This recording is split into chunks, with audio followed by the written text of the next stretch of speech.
নমস্কাৰ ছাত্ৰ ছাত্ৰীসকল ষ্টাডি উইথ গৌৰী ইউটিউব চেনেলৰ অন্য এটা ভিডিঅ'লৈ তোমালোক সকলোকে স্বাগতম জনাইছোঁ। আমি ইতিমধ্যে অষ্টমমান শ্ৰেণীৰ সমাজ অধ্যয়নৰ চতুৰ্থ অধ্যায়টো পঢ়ি আছিলোঁ, বসতি, গ্ৰাম্য জীৱন আৰু নগৰীয়া জীৱন।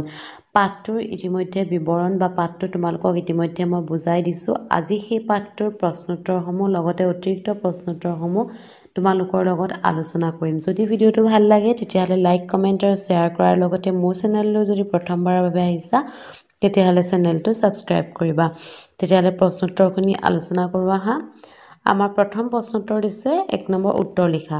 বসতিক কেইভাগত ভাগ কৰা হয়? উত্তৰ 2 ভাগত, গ্ৰাম্য বসতি আৰু নগৰীয়া বসতি। খ নম্বৰ প্ৰশ্ন, গ্ৰামাঞ্চলৰ কিমান শতাংশ লোক কৃষিকাৰ্যৰ লগত জড়িত? প্ৰায় 70% লোক। গ নম্বৰ, নগৰৰ কেন্দ্ৰীয় অঞ্চলটো ঘাইকৈ কি কাৰ্যৰ লগত জড়িত? ব্যৱসায় বাণিজ্যৰ লগত জড়িত। ঘ নম্বৰ, উৎপত্তি কালৰ ভিত্তিত ভাৰতৰ নগৰসমূহক কেইটা শ্ৰেণীত ভাগ কৰা হৈছে? উৎপত্তি কালৰ ভিত্তিত ভাৰতৰ নগৰসমূহক 3টা শ্ৰেণীত ভাগ কৰা হৈছে: প্ৰাচীন নগৰ, মধ্যযুগীয় নগৰ আৰু আধুনিক নগৰ।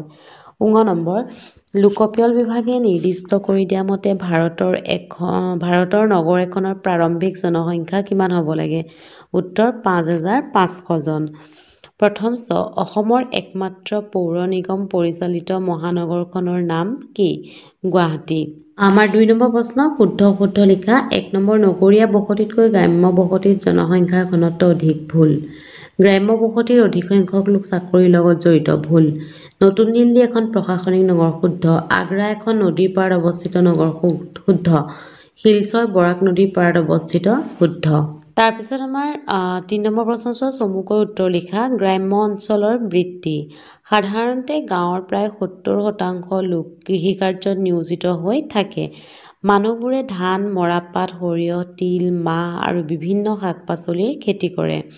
খেতি বাতিৰ উপৰিও গাঁৱৰ মানুহে মাছ ধৰা, মাটিৰ বাচন তৈয়াৰ কৰা, জীৱ-জন্তু পোহা, সৰু সুৰা ব্যৱসায় কৰা আৰু চাকৰি আদিৰ সহায়ত জীৱন নিৰ্বাহ কৰে। খ নম্বৰ, নগৰীয়া বসতিৰ সা-সুবিধা। নগৰত শিক্ষা, চিকিৎসা আদিৰ সা-সুবিধা বেছি। যাতায়াতৰ ব্যৱস্থাও সুচল। ইয়াত শিক্ষানুষ্ঠান, উদ্যোগ, কল-কাৰখানা, চৰকাৰী বেচৰকাৰী কাৰ্যালয় আদি থকাৰ বাবে নিয়োগৰ সুবিধা বেছি। নগৰ অঞ্চলত আমোদ প্ৰমোদৰ সুবিধা বেছি। নাটঘৰ, কথাছবি ঘৰ, চিৰিয়াখানা, উদ্যান, খেলপথাৰ আদি থকাত নগৰৰ মানুহে অৱসৰ বিনোদনৰ সুবিধা পায়। গ নম্বৰ, নগৰত বসতি ঘন হোৱাৰ কাৰণ কি? নগৰত সকলো ধৰণৰ সা-সুবিধা থকাৰ বাবে ইয়াত বসতি ঘন।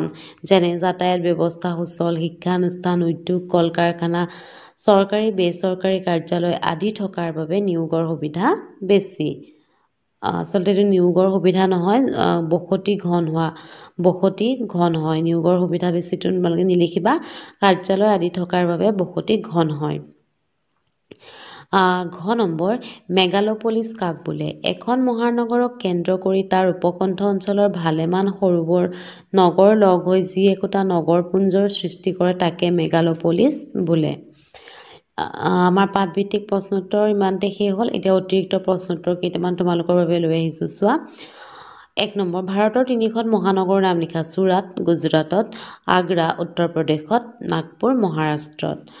2 নম্বৰ, লোকপিয়ল বিভাগে নিৰ্দিষ্ট কৰি দিয়া মতে আমেৰিকা যুক্তৰাষ্ট্ৰ আৰু জাপানত নগৰ এখনৰ প্ৰাৰম্ভিক জনসংখ্যা কিমান হ'ব লাগে? আমেৰিকা যুক্তৰাষ্ট্ৰত 2500 জন আৰু জাপানত 30,000 জন। 3 নম্বৰ, নগৰ, মহানগৰ আৰু অতি মহানগৰ কাক বোলে? কম জনসংখ্যা আৰু সীমিত কাৰ্যৰ পৌৰ প্ৰশাসিত এলেকা একোটাক সাধাৰণতে নগৰ বোলে।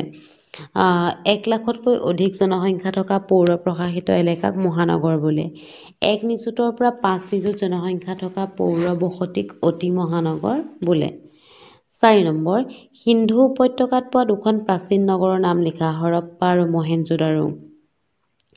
2খন প্ৰাচীন নগৰৰ উদাহৰণ দিয়া। বাৰাণসী, প্ৰয়াগ।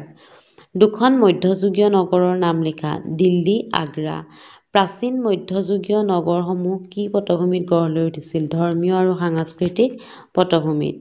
2খন আধুনিক মহানগৰৰ বা আধুনিক নগৰৰ উদাহৰণ দিয়া। কলিকতা, দিছপুৰ। নগৰসমূহক কেইটা শ্ৰেণীত ভাগ কৰা হয় 10টা প্ৰশাসনিক নগৰ বাণিজ্যিক নগৰ ঔদ্যোগিক নগৰ পৰ্যটন নগৰ পৰিবহণ কেন্দ্ৰিক নগৰ সাংস্কৃতিক নগৰ খনিজ নগৰ সেনা ছাউনী নগৰ শিক্ষা কেন্দ্ৰিক নগৰ বুৰঞ্জী প্ৰসিদ্ধ নগৰ দ্বৈত বা যমজ চহৰ কাক বোলে ওচৰা-ওচৰিকৈ থকা দুখন চহৰ মিলিত হ'লে তাক দ্বৈত বা যমজ চহৰ বোলে যেনে কলকাতা হাওৰা সেকেন্দ্ৰাবাদ হায়দৰাবাদ 11 নম্বৰ অসমত পৌৰ প্ৰশাসনৰ দ্বাৰা পৰিচালিত পূৰ্ণ পৰ্যায়ৰ নগৰ কেইখন 84খন নগৰত সৃষ্টি হোৱা সমস্যাসমূহ কি নগৰত সৃষ্টি হোৱা মূল সমস্যাসমূহ হ'ল নগৰত জনসংখ্যা বাঢ়ি অহাৰ ফলত কেৱল বসতিৰ বাবেই নহয় বাট পথ দোকান পোহাৰ উদ্যোগ আদিৰ বাবেও মাটিৰ প্ৰয়োজন বৃদ্ধি পায় 2 নম্বৰ জনসংখ্যা বাঢ়ি অহাৰ ফলস্বৰূপে যান-বাহনৰ সংখ্যা বৃদ্ধি হোৱাত এই যান-বাহনসমূহে প্ৰচণ্ড যান-জঁটৰ সৃষ্টি কৰে 3 নম্বৰ জনসংখ্যা বৃদ্ধি হোৱাৰ ফলত পানী ওলাই যোৱা নলা-নৰ্দমা পানী জমা হোৱা জলা আদিত ঘৰ-বাৰী সাজিবলৈ লোৱাত নগৰৰ পানীভাগ সহজে ওলাই যাব নোৱাৰি কৃত্ৰিম বানপানীৰ সৃষ্টি কৰে নগৰীকৰণৰ ফলত পৰিৱেশ ভালে ৰখা মুকলি ঠাই কমি অহাত নগৰীয়া পৰিৱেশৰ ক্ষতিসাধন কৰিছে খোৱা পানীৰ ক্ষেত্ৰত নগৰৰ মানুহে হাহাকাৰ কৰিব লগা হোৱাটো আন এটা জটিল সমস্যা এই পাঠটোৰ প্ৰশ্নোত্তৰসমূহ ইমানতে শেষ হ'ল তোমালোকে নিশ্চয় বুজি পাইছা যদি ভিডিঅ'টো ভাল লাগিল তেতিয়াহ'লে লাইক কমেণ্ট আৰু শ্বেয়াৰ কৰাৰ লগতে মোৰ চেনেললৈ যদি প্ৰথমবাৰৰ বাবে আহিছা তেতিয়াহ'লে চেনেলটো ছাবস্ক্ৰাইব কৰিবা আজিলৈ আহোঁ থেংক ইউ